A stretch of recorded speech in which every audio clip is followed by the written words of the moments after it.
बिस्मिल्लाहिर्रहमानिर्रहीम नहमदुहु व नुसल्ली व नुसल्लिमु अला रसूलिहिल करीम। कल यानी गुज़श्ता कल जिस चीज़ का चर्चा रहा सारे मीडिया पे, वो ऑडियो लीक्स इंक्वायरी कमीशन के ख़िलाफ़ जो फ़ैसला दिया सुप्रीम कोर्ट ने, उन्होंने इस पे बहुत सारे इल्ज़ामात मोहतरमा मरीम नवाज़ साहबा ने जजों पे, ख़ास करके चीफ़ जस्टिस पे दबाव डालने के लिए। वो पहले एक जज अरशद मलिक, उन्हीं के इस वीडियो चक्कर की वजह से बेचारा दुनिया से चला गया। बाकी जजों की भी बना के रखी हुई हैं वीडियो मोहतरमा ने, और कभी कभी किसी की जब ज़रूरत होती है जारी करती रहती है। दिलावर की भी सुना कि उनके पास कोई वीडियो थी, दिलावर से फ़ैसला करवाया चट मंगनी पट व्या वाला। रोज़ाना करते रहे वो अपने समाअत और धड़ाधड़, ना उन्होंने सुप्रीम कोर्ट की परवाह की ना हाई कोर्ट की परवाह की, और फ़ैसला दिया और लंदन भाग गए। अब आए हैं वापस तो अदालत में बैठने के लिए तैयार नहीं। तो एक बड़ा गंदा खेल खेला गया, बहुत सारे जजेस के नाम लिए गए, फ़लाँ की ऑडियो आ गई, किसी की सास किसी से बात कर रही है तो उसको जोड़ दिया गया चीफ़ जस्टिस से। ख़वातीन आपस में बात करती हैं, कोई ज़ाहिर है हर एक का अपना नज़रिया है, कोई पाबंद तो नहीं है कि चीफ़ जस्टिस का रिश्तेदार है तो ये इंसान नहीं है, ये अपनी मर्ज़ी नहीं कर सकता, ये अपना कोई ज़हन नहीं बना सकता कि ये क्या चाहता है, क्या पसंद करता है। लेकिन खूब उछाला गया, रिश्तेदारियाँ जजों की तलाश कर कर के उन पर इल्ज़ामात आयद किए गए। तो काफ़ी दिनों का ये चल रहा था, लेकिन बदकिस्मती से सुप्रीम कोर्ट ने इसमें बहुत देर की। अब फ़ैसला आया है जब उनकी हुकूमत ख़त्म हो चुकी। उस वक्त फ़ैसला आता तो ये सारे तौहीन अदालत में रगड़े जाते, एक भी ना बचता, और ये रगड़े जाते और बाकियों को इबरत हासिल हो जाती कि कोई भी अदालतों पे उंगली उठाने से पहले 1000 दफ़ा सोचता। अब सुप्रीम कोर्ट ने फरमाया है एतराज़ का मकसद, यानी जजेस की ऑडियो वीडियो निकालने और झूठी उन पे की तरफ मंसूब करने वाले एतराज़ का मकसद चीफ़ जस्टिस को अलग करना, दरख्वास्त बेंच को हरासा करने के लिए दायर की गई। एतराज़ात की कोई कानूनी हैसियत नहीं। ऑडियो लीक्स इंक्वायरी कमीशन जजेस के ख़िलाफ़ साबिक़ हुकूमत का एतराज़ मुस्तरद, अदलिया पर हमला करार दे दिया गया। दरख्वास्त अच्छी नीयत से नहीं दी गई, वफाकी हुकूमत ने मुख्तलिफ़ हथकंडे इस्तेमाल करके ताख़ीर की, अदालत की बेतौकीरी की गई। ये सिलसिला 1 मार्च से शुरू किया गया। हुकूमत 4 अप्रैल के फ़ैसले को चैलेंज करने की बजाय इलेक्शन कमीशन की नज़रसानी अपील के पीछे छुप गई। इसमें 30-34 सफ़े का फ़ैसला है और लंबी बात है। कुछ लोगों को कसूरवार भी ठहराया गया है, लेकिन उन जो कसूरवार तो ठहराया गया है, कहा कुछ नहीं गया। यानी फिर दोबारा जब तुम्हारा जी करेगा यही तमाशा करते रहना। तो सुप्रीम कोर्ट के चीफ़ जस्टिस साहब को कोई मर्दाना जानदाराना मर्दाना फ़ैसले करने चाहिए थे। उनके फ़ैसलों की वजह से पाकिस्तान का बहुत नुकसान हो रहा है। उनकी सुस्ती की वजह से, ये तहम्मुल आप कह लें, बुर्दबारी कह लें, लेकिन बुर्दबारी अपनी ज़ात के लिए होती है, मुल्क के लिए नहीं। मुल्क के ख़िलाफ़ को कर रहा हो, इदारों के ख़िलाफ़ को कर रहा हो, तो उसके लिए तहम्मुल और बुर्दबारी किसी सूरत जायज़ नहीं है।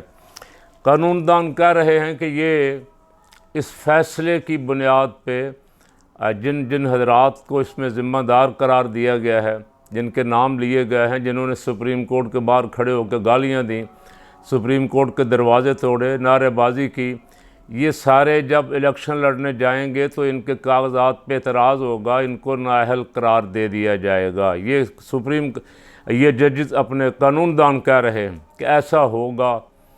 चीफ़ इलेक्शन कमिश्नर जो बैठा हुआ है तमाशा, वो तो आपको पता ही है वो कहाँ करेगा, उसकी मर्ज़ी से तो सारा कुछ हो रहा है। बहरहाल अल्लाह इस पे रहम फरमाए पाकिस्तान पे। पाकिस्तान की अदालतें अगर खड़ी हो जाती, जुर्रतमंदाना फ़ैसले करती, तो आज ये जो गदर मचा हुआ मुल्क में, पकड़ दकड़ हो रही है और अदालत फ़ैसला करती छोड़ने का, और पुलिस पकड़ लेती है, फिर पुलिस ही नहीं मान रही अदालत की। तो ये चीफ़ जस्टिस साहब की मेहरबानी।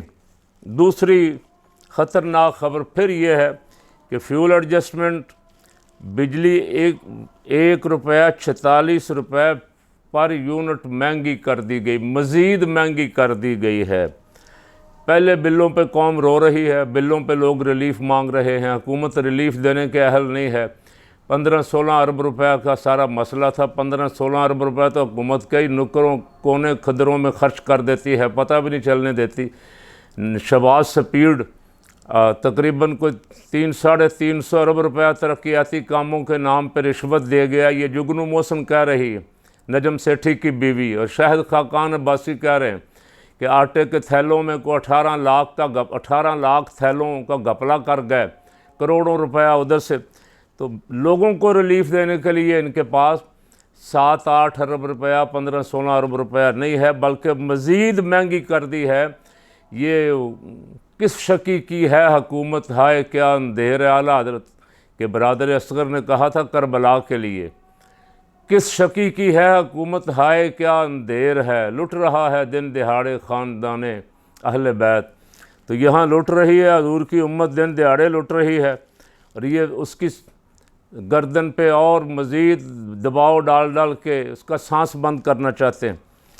वज़ीर-ए-आज़म साहब की ज़ेर सदारत इजलास में आर्मी चीफ़ ने की शिरकत में सरमायाकारी में हायल रुकावटें दूर करने के लिए इक़दामात, कलील वस्ती और तवील मुद्दती मनसूबों पर मशावरत। मार्केट 30 अरब डॉलर सुकड़ गई, गैस महंगी करेंगे, सरकारी इदारे बोझ हैं हमारे ऊपर। यानी अरबों रुपया हर साल मांगता है रेलवे, अरबों रुपया मांगती है PIA, अरबों खरबों रुपया मांगती है स्टील मिल। ऐसे ही दुनिया में ये सारे इदारे मुनाफा बख्श हैं, कमा के देते हैं PIA, एयरलाइनें और रेलवे। और पाकिस्तान में हर साल जो वज़ीर आता है वो हुकूमत से कहता है मुझे 20 अरब का खसारा है, 40 अरब चाहिए। हर साल हुकूमत का गरीब लोगों के टैक्स का बेपनाह पैसा इनकी अय्याशियों पे खर्च हो रहा है। तो वो फरमा रहे हैं गैस अभी, और बिजली तो महंगी कर दी, गैस अभी और महंगी करेंगे, और गैस आ नहीं रही।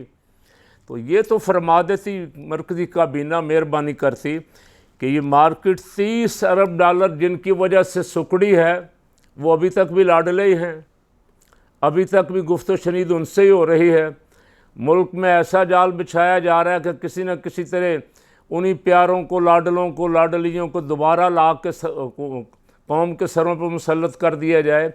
तो ये किसी सूरत काबिल कबूल नहीं होगा।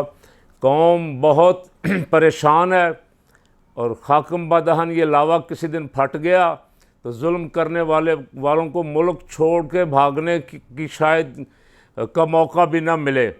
इसलिए अभी उनके पास वक्त है, कौम को तंग करने की बजाय, कौम को सताने की बजाय। अब मैंने कल इस पे थोड़ा सा तबसरा कर दिया था। बिलावल साहब फरमा रहे हैं इंतखाबी शेड्यूल का ऐलान फ़ौरन होना चाहिए, ताख़ीर का सवाल इलेक्शन से भागने वालों से किया जाए।